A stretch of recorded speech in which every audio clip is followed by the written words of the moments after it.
ओम श्री परमात्मने नमः। श्रीमद् भगवद गीता अथ 9वां अध्याय। भगवान श्री कृष्ण अर्जुन से कहते हैं, हे अर्जुन, तुझ दोष दृष्टि के रहित भगत के लिए इस परम गोपनीय विज्ञान सहित ज्ञान को पुनः भली भांति मैं कहूंगा, जिसको जानकर तू दुख रूप संसार से मुक्त हो जाएगा।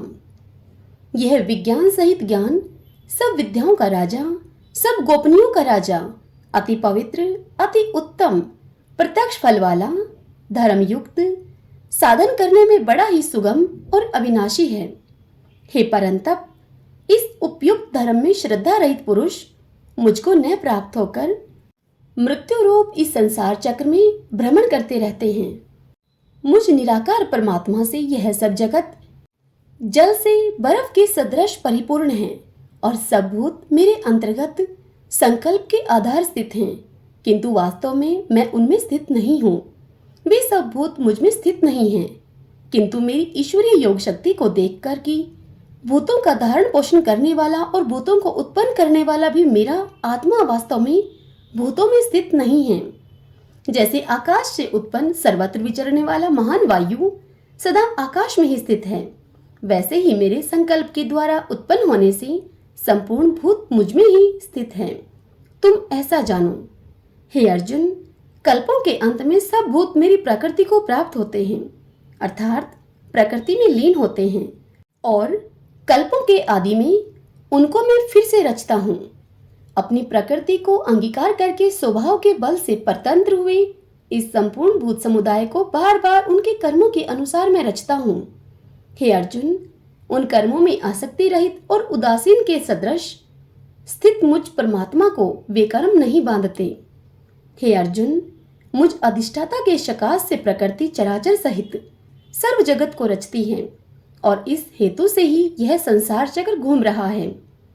मेरे परम भाव को न जानने वाले मूढ़ लोग मनुष्य का शरीर धारण करने वाले मुझ संपूर्ण भूतों के महान ईश्वर को तुच्छ समझते हैं, अर्थात अपनी योग माया से संसार के उद्धार के लिए मनुष्य रूप में विचरते हुए मुझ परमेश्वर को साधारण मनुष्य मानते हैं। वे व्यर्थ आशा, व्यर्थ कर्म और व्यर्थ ज्ञान वाले विक्षिप्त चित्त अज्ञानी जन राक्षसी, असुरी और मोहिनी प्रकृति को ही धारण किया करते हैं और वह प्रकृति ही वह धारण किए रहते हैं। परंतु हे कुंती पुत्र, दैवी प्रकृति के आश्रित महात्मा जन मुझको सब भूतों का सनातन कारण और नाश रहित अक्षर स्वरूप जानकर अनन्य मन से युक्त होकर मुझे निरंतर भजते हैं। वे दृढ़ निश्चय वाले भगत जन निरंतर मेरे नाम और गुणों का कीर्तन करते हुए तथा मेरी प्राप्ति के लिए यत्न करते हुए और मुझको बार बार प्रणाम करते हुए सदा मेरे ध्यान में युक्त होकर अनन्य प्रेम से मेरी उपासना करते हैं। दूसरे ज्ञानी योगी मुझ निर्गुण निराकार ब्रह्मा का ज्ञान यज्ञ के द्वारा अभिन्न भाव से पूजन करते हुए भी मेरी उपासना किया करते हैं, और दूसरे मनुष्य बहुत प्रकार से स्थित मुझ विराट स्वरूप परमेश्वर की पृथक भाव से उपासना करते हैं। हे अर्जुन, क्रतु मैं हूँ, यज्ञ मैं हूँ, सुधा मैं हूँ, औषधि मैं हूँ, मंत्र मैं हूँ, घृत मैं हूँ, अग्नि मैं हूँ और हवन रूप क्रिया भी मैं ही हूँ। इस संपूर्ण जगत का दाता अर्थात धारण करने वाला एवं कर्मों के फल को देने वाला पिता, माता, पितामह है, जानने योग्य पवित्र ओमकार तथा ऋग्वेद, सामवेद और यजुर्वेद भी मैं ही हूँ। प्राप्त होने योग्य परम धाम भरण पोषण करने वाला, सबका स्वामी, शुभ शुभ का देखने वाला, सबका वास स्थान, शरण लेने योग्य, प्रत्युपकार न चाहकर हित करने वाला, सबकी उत्पत्ति प्रलय का हेतु, स्थिति का आधार, निधान और अविनाशी कारण भी मैं ही हूँ। मैं ही सूर्य रूप से तपता हूँ, वर्षा का आकर्षण करता हूँ और उसे बरसाता हूँ। हे अर्जुन, मैं ही अमृत और मृत्यु हूँ और सत असत भी मैं ही हूँ। तीनों वेदों में विधान किए हुए सकाम कर्मों को करने वाले, सोमरस को पीने वाले, पाप रहित पुरुष मुझको यज्ञों के द्वारा पूजकर स्वर्ग की प्राप्ति चाहते हैं। वे पुरुष अपने पुण्यों के फल रूप स्वर्ग लोक को प्राप्त होकर स्वर्ग में दिव्य देवताओं के भोगों को भोगते हैं। वे उस विशाल स्वर्गलोक को भोगकर पुण्य क्षीण होने पर मृत्यु लोक को प्राप्त होते हैं। इस प्रकार स्वर्ग के साधन रूप तीनों वेदों में कहे हुए सकाम कर्म का आश्रय लेने वाले और भोगों की कामना वाले पुरुष बार बार आवागमन को प्राप्त होते हैं, अर्थात पुण्य के प्रभाव से वे स्वर्ग में जाते हैं और पुण्य के क्षीण होने पर मृत्यु लोक में आते हैं।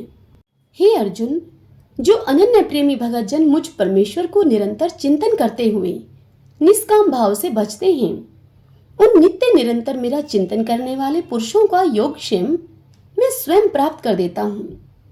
हे अर्जुन, यद्यपि श्रद्धा से युक्त जो सकाम भगत दूसरे देवताओं को पूजते हैं, वे भी मुझको ही पूजते हैं, किंतु उनका वह पूजन अविधि पूर्वक अर्थात अज्ञान पूर्वक है, क्योंकि संपूर्ण युगों का भोक्ता और स्वामी भी मैं ही हूँ, परंतु वे मुझ परमेश्वर को तत्व से नहीं जानते, इसी से वे गिरते हैं, अर्थात पुनर्जन्म को वे प्राप्त होते हैं।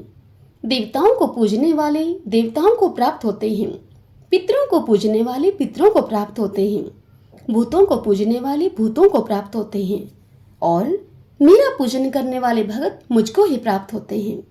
इसलिए मेरे भक्तों का पुनर्जन्म नहीं होता। जो कोई भक्त मेरे लिए प्रेम से पत्र, पुष्प, फल, जल आदि अर्पण करता है, उस शुद्ध बुद्धि निष्काम प्रेमी भगत का प्रेम पूर्वक अर्पण किया हुआ वह जल, पुष्प आदि, पत्र आदि मैं सगुण रूप से प्रकट होकर प्रीति सहित खाता हूँ। हे अर्जुन, तू जो कर्म करता है, जो खाता है, जो हवन करता है, जो दान देता है और जो तप करता है, वह सब तू मेरे अर्पण कर। इस प्रकार जिसमें समस्त कर्म मुझ भगवान के अर्पण होते हैं, ऐसे संन्यास योग से युक्त चित्त वाला तो शुभाशुभ फल रूप कर्म बंधन से मुक्त हो जाएगा और मुक्त होकर तो मुझको ही प्राप्त होगा। मैं सब भूतों में संभाव से व्यापक हूँ, न कोई मेरा अप्रिय है और न कोई मेरा प्रिय है, परंतु जो भगत मुझको प्रेम से भजते हैं वे मुझ में हैं और मैं भी उनमें प्रत्यक्ष प्रकट हूँ। यदि कोई अतिशय दुराचारी भी अनन्य भाव से मेरा भक्त होकर मुझको भजता है तो वह साधु ही मानने योग्य है, क्योंकि वह यथार्थ निश्चय वाला है, अर्थात उसने भली भांति निश्चय कर लिया है कि परमेश्वर के भजन के समान अन्य कुछ भी नहीं है। वह शीघ्र ही धर्मात्मा हो जाता है और सदा रहने वाली परम शांति को वह प्राप्त होता है। हे अर्जुन, तू निश्चय पूर्वक सत्य जानकर कि मेरा भगत नष्ट नहीं होता। हे अर्जुन, स्त्री, वैश्य, शूद्र तथा पाप योनि चांडाल आदि जो भी हों, कोई भी हों, वे भी मेरे शरण होकर परम गति को ही प्राप्त होते हैं। फिर इसमें तो कहना ही क्या है, जो पुण्यशील ब्राह्मण तथा राज ऋषि भगत जन मेरी शरण होकर परम गति को प्राप्त होते हैं। इसलिए तो सुख रहित और क्षण भंगुर इस मनुष्य शरीर को प्राप्त होकर निरंतर मेरा ही भजन कर, मुझ में मन वाला हो, मेरा भगत बन, मेरा पूजन करने वाला हो, मुझको प्रणाम कर। इस प्रकार आत्मा को मुझ में नियुक्त करके मेरे परायण होकर तो मुझको ही प्राप्त होगा। ओम श्री परमात्मने नमः। ओम श्री राधा कृष्णाभ्याम नमो नमः।